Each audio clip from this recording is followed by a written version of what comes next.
Hello साथियों, नमस्कार, जय हिंद, जय भारत। कैसे हैं आप सभी।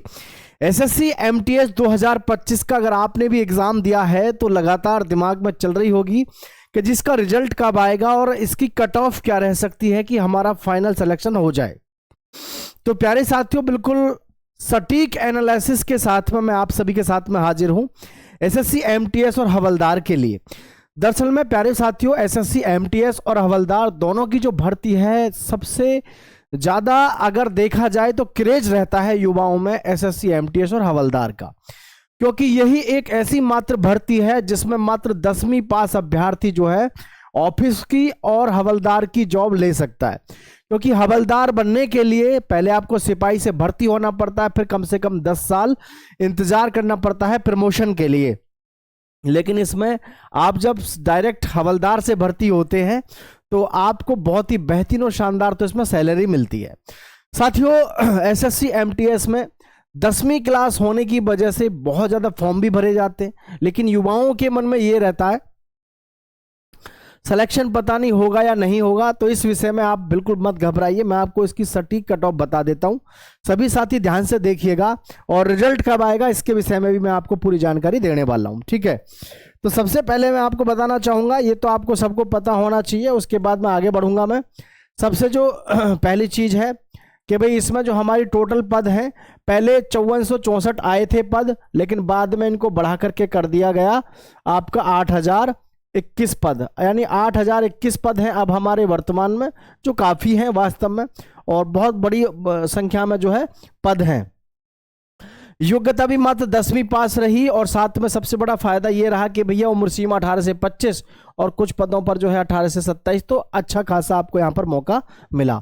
लेकिन यहां पर मैं बात करूं आपकी कट ऑफ को लेकर के और रिजल्ट को लेकर के, तो कट ऑफ में आपको बस एक ही बात समझनी चाहिए।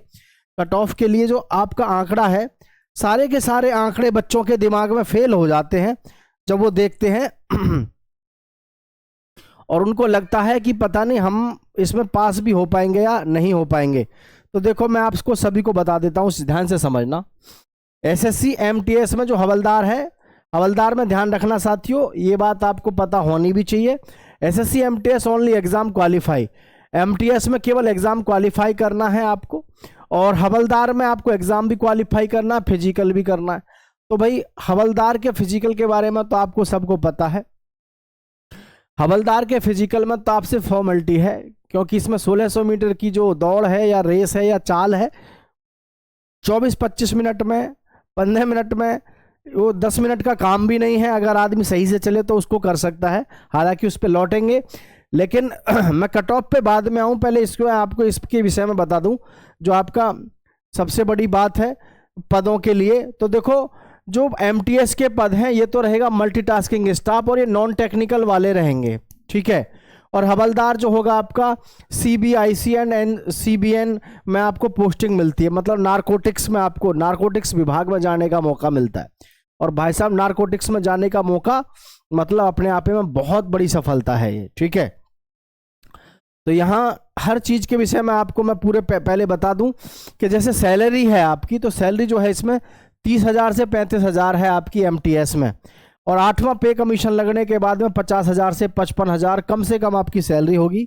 और जी मल्टीटास्किंग की तो है नॉन टेक्निकल आपकी, लेकिन जो हवलदार में है, देखो central board of indirect taxes and customs, customs में तो आपको नौकरी करने का मौका मिलेगा हवलदार से, समझ रहे हैं। Central bureau of narcotics CBN, आपको सेंट्रल ब्यूरो और नारकोटिक्स में भाई साहब मौका मिलेगा। बहुत बड़ी बात होती है सेंट्रल ब्यूरो और नारकोटिक्स में जॉब करने का मौका मिलना, ठीक है।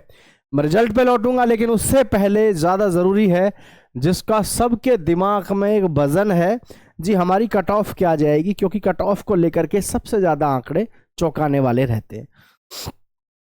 पिछले आंकड़ों की भी मैं आपसे बात करूंगा, पिछले आंकड़े भी आपको दिखाऊंगा, लेकिन यहां पर एक चीज समझने की है, आप सभी समझिए ध्यान से।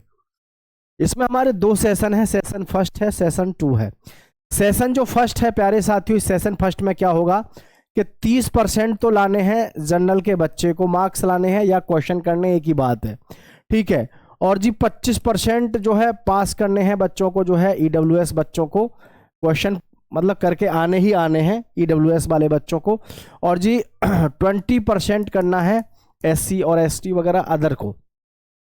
मतलब मैं सीधी सी एक बात आपको समझाना चाहूँ तो समझिए आप यहाँ पर, जैसे कि इसमें आपके पास में पहला सेशन है न्यूमेरिकल एंड मैथमेटिकल एप्टीट्यूड के तो है 20 क्वेश्चन, और ये reasoning ability and problem solving के हैं 20 क्वेश्चन। टोटल क्वेश्चन है 40। अब 40 क्वेश्चन में से 30% तो करने हैं जनरल को, यानी कि 4 या 12 क्वेश्चन जो कर देगा अगर जनरल का बच्चा तो सेशन फर्स्ट में पास हो जाएगा। और जी 25% EWS को है, यानी कि 10% करने हैं आपको EWS वालों को, और जी 8% करने हैं, मात्र 8% करने हैं SC वगैरह को। अब आप एक बात सोचो, सेशन फर्स्ट में हमें जो क्वालिफाई करना है उसका नेचर आप देख सकते हैं, मात्र आपको 8, 12 और 10 क्वेश्चन कुल करने हैं, कितने में से? 40% में से। जी हाँ, 40% है आपके पास में न्यूमेरिकल के और रीजनिंग के। शायद ही कोई ऐसा हो जिसने 2, 4, 6 महीने तैयारी करी हो और वो जो है इतने क्वेश्चन ना कर पाए। अगर आप इतने क्वेश्चन नहीं कर रहे हैं तो मेरा एक सजेशन है कि फिर आप तैयारी छोड़ दो और कोई काम देख लो ठीक सा, ठीक है, क्योंकि ज़्यादा फायदा नहीं है फिर। अब जो भी बच्चा पहले सेशन में पास हो जाएगा उसका फिर सेशन 2 का नोटबुक तभी चेक होगा, यानी कि उसका सेशन 2 पार्ट जब भी चेक होगा जब वो सेशन फर्स्ट में पास होना चाहिए। पता चला कि आप जो है जनरल अवेयरनेस और इंग्लिश दोनों में तो बहुत अच्छा स्कोर करिए आए, लेकिन आप सेशन फर्स्ट में हो गए फेल, तो आपका जो सेशन 2 है वो चेक ही नहीं होगा, ठीक है। हालांकि ऐसा तो पॉसिबल ही नहीं है कि कोई भी अभ्यर्थी जो है सेशन फर्स्ट को पार ना कर पाए और सेशन 2 को अच्छे स्कोर करे, ऐसा तो हो नहीं सकता, ठीक है। अब सेशन 2 में हमारी जो कट ऑफ है, हमारे जो मार्क्स हैं वो लगभग कितने होने चाहिए, क्योंकि ये सबसे बड़ा क्वेश्चन है कि हमारा इसमें फाइनल स्कोर हमारा क्या होना चाहिए। पिछली कट ऑफ को अगर हम देखें, पिछली साल की कट ऑफ को 136 तो जनरल की UR की रही है, और 126 आपकी OBC की रही है, और जी 112 SC की रही है, और लगभग 105 और 100 के आसपास आपकी ST की भी रही है, ठीक है। क्योंकि स्टेट वाइज तो कट ऑफ जानी है, हर स्टेट की अलग अलग हिसाब से आपकी कट ऑफ जाएगी। जब स्टेट वाइज कट ऑफ में 8021 पदों को डिवाइड करते हैं तो आप समझ सकते हैं कि कुछ खास वैकेंसी नहीं बचती हैं, लेकिन बचता है तो सिर्फ एक उम्मीद बचती है कि आखिर हम कितना स्कोर करके आए। अब देखो यहाँ पर जो हमारे 50 क्वेश्चन हैं और प्रत्येक प्रश्न 3 नंबर का है, ठीक है। 150 नंबर का हमारा पेपर है, 45 मिनट में आपको करने थे 50 क्वेश्चन। अब यहाँ जनरल अवेयरनेस के जो 25 क्वेश्चन हैं, जनरल अवेयरनेस के 25 क्वेश्चन हैं, और जी आपके जनरल इंग्लिश के ही हैं 25 क्वेश्चन, यानी इंग्लिश और जी GK GS।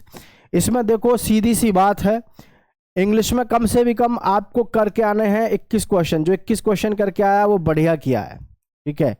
और GK में भी लगभग आपने अगर 21 क्वेश्चन किए हैं तो ठीक है, और 21 दूनी 42, ठीक है। और 42 क्वेश्चन का मतलब हो गया, जब 3 से गुणा करोगे तो 3 दूनी 6 और 3 चौक 12, यानी 126 नंबर, ठीक है। 126 का स्कोर बन रहा है हमारा 150 में से। तो नॉर्मलाइजेशन के भी मार्क्स मिलते हैं। कुल मिलाकर के अगर आप 20-21 का टारगेट है, आपका पुल हुआ है इसमें 20-21 का स्कोर अगर आपका लगभग हुआ है दोनों में 20-21 का, तो फिर जो है आपका सिलेक्शन हो सकता है कह रहा हूं मैं, क्योंकि प्यारे साथियों आपको कोई से एक में, चाहे तो GK में कह लो चाहे इंग्लिश में, आपको एक 24 क्वेश्चन करके आने से आपका काम चलता है ना। या फिर मैं यूं कहूं कि कम से कम 22 क्वेश्चन आपने दोनों में किए हैं, तो अगर आपने 2 क्वेश्चन और एक्स्ट्रा किए होते तो आपको 6 नंबर मिलते, तो तब जाकर के 132 होते, और 132 पे फिर आप जो है श्योर हो जाते हैं कि भाई हाँ आप जो है इसमें सिलेक्शन ले पाएंगे। तो सभी युवा साथी नीचे कमेंट में जरूर बताइएगा कि आपका स्कोर क्या है, क्या आपका स्कोर वास्तव में इतना बन रहा है या नहीं बन रहा है। कुछ ऐसे भी स्टेट होंगे है ना जहां की कट ऑफ कम जाएगी, जहां की कट ऑफ जो है मात्र आपकी, जैसे कि 18 क्वेश्चन भी उन्होंने कर दिए, 36 क्वेश्चन भी 36 क्वेश्चन भी अगर उन्होंने कर दिए, यानी कि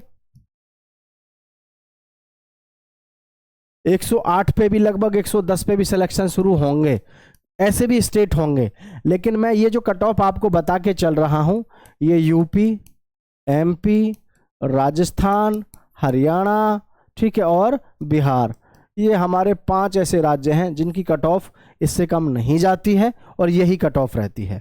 रही बात रिजल्ट की, तो साथियों देखो आपको सबको पता है कि रिजल्ट के विषय में हम पहले भी बता चुके हैं।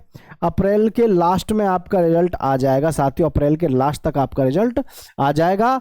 और जो हमारा फिजिकल है हवलदार के लिए, वो अप्रैल के बाद में यानी मई में लगभग आपका शुरू होने की पूरी प्रबल संभावना रहेगी। किसी भी बच्चे के दिमाग में कोई डाउट है तो ज़रूर बताइएगा, और किसी भी प्रकार से आपको परेशान होने की ज़रूरत नहीं है। कट ऑफ अलग अलग स्टेट की अलग अलग लेवल से जाएगी, किसी की कम तो किसी की ज़्यादा, ठीक है। और ध्यान रहे एमटीएस वाले बच्चों को कि एमटीएस वाले बच्चे ध्यान रहे, अगर आप इसमें पास हो जाते हैं तो आपको केवल एमटीएस में सिंगल यही एक एग्ज़ाम था जिसमें आपको पास होना था। हवलदार के लिए जो है फिजिकल भी पास करना है, हालांकि फिजिकल में कुछ है नहीं, बहुत नॉर्मल है। तो आप सभी को सारी चीज़ें समझ में आ गई होंगी। सभी साथी दोस्तों के साथ शेयर ज़रूर कर दीजिएगा। जय हिंद।